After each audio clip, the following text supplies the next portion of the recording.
Hey, this is Eric of Sea Green. I've been in the lawn and irrigation business for over 30 years.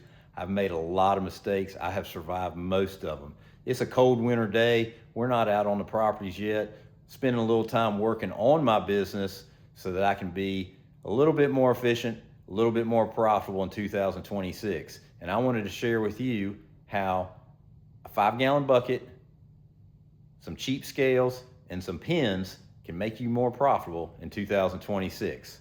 Let's take a look here. What I've done is I've purchased a cheap scale from the store, have an older scale that's a fish scale. We've got some marking pens, paint pens, Sharpies, etc. Have this older scale, which is surprisingly accurate, and a 5-gallon bucket. So those are the tools that I'm using for this process. So we all go out and we spread fertilizer. We use various spreaders, push spreader, ride-on spreaders. Of course, we got chest spreaders, hand spreaders. In the back, you see my sprayers, of course. Same thing applies. Those are liquid products, but the same applies here. And we go out and spread fertilizer. Well, the first thing is, let me talk about the importance of a 5-gallon bucket. I wish I could say that I have never spilled any fertilizer when I try to dump it from a spreader to a bag. We all know that's not true. You try to dump the material back into the bag flips over, you dump half of it on the ground, so now you've got spillage, you got a mess to clean up, and you've lost product on the ground.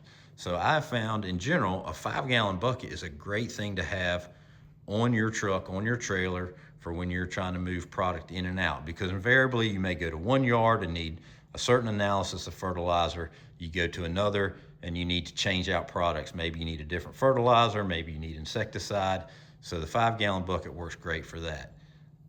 You can also get 5-gallon buckets with lids on them, which they work really well because now you're keeping out the moisture.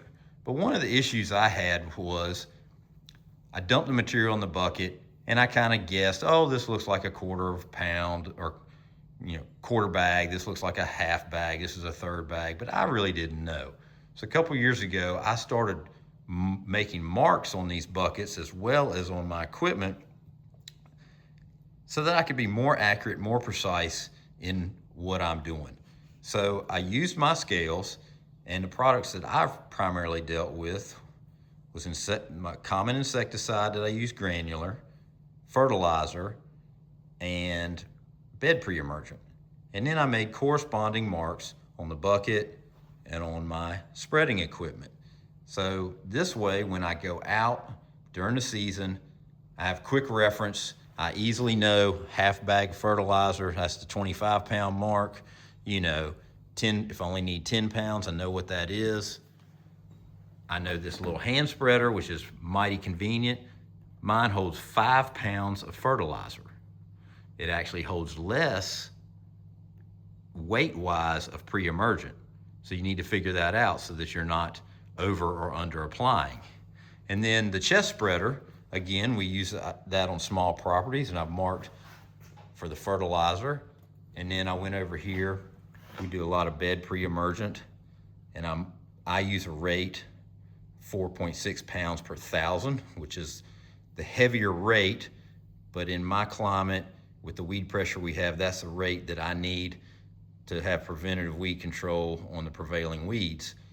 But you can see the mark between 4.6 and 9.2, it's not that great. It'd be easily, if you're guessing, just to dump in and actually use twice the amount of product. So we don't want to do that. Now I did the same thing on the spreader here, and if you look, the marks between a quarter bag of fertilizer and a half bag of fertilizer are not that far apart. You're out on the job, you're busy, you're just dumping material in from a bag. You may or may not get that differentiation right. But let's talk about that. If a bag of fertilizer costs $25, that means a quarter bag of it is $6.25. So every time that you went out and you only needed a quarter bag, but you put in a half bag because you didn't measure, you're losing $6.25 of material. Consequently, you're going to run out of material faster. You're going to have to go buy more material. And that can add up pretty quick if you think, well, I do 3 or 4 rounds of fertilizer, it's going to add up. Now the cost is going to add up even more so if you're using products, insecticide products that cost more money. We don't want to do that. And again, the same thing if you're using a granular product for your weed control in the beds. So it's good to mark it out so you know exactly how much to use and don't overuse. Well, how's this get to the bottom line? Well, let's look at our P&L. We all have a P&L. Some of it may be written on a napkin. Some of us are using QuickBooks. But you know, we go out and we sell, so we get sales. And then let's talk about the money we keep. Out of our sales, we have direct cost. Sorry for the glare here, but we're going to have materials and labor.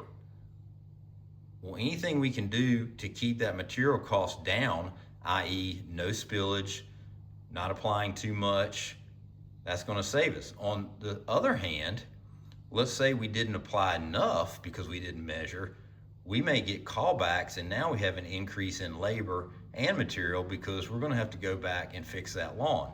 So it works both ways. You want to not put too much material out there, but you don't want to put too little because that's going to have a cost as well. But the bottom line is if we can get our material cost reduced because we're not wasting it, we're going to have more gross profit. If we have more gross profit, we have a chance to have more net profit. And net profit is the take-home money. It's the grocery money. That's what we want. Sales and the top line number, that can be impressive, but if there's nothing left at net profit, you're not eating. So again, some small investment, some scales, some pins, and a 5-gallon bucket. Get your measurements right. Go into the season prepared, a little more accurate than you were before, and make more money in 2026. Hope you found this helpful. I appreciate you watching. Live intentional and be particular.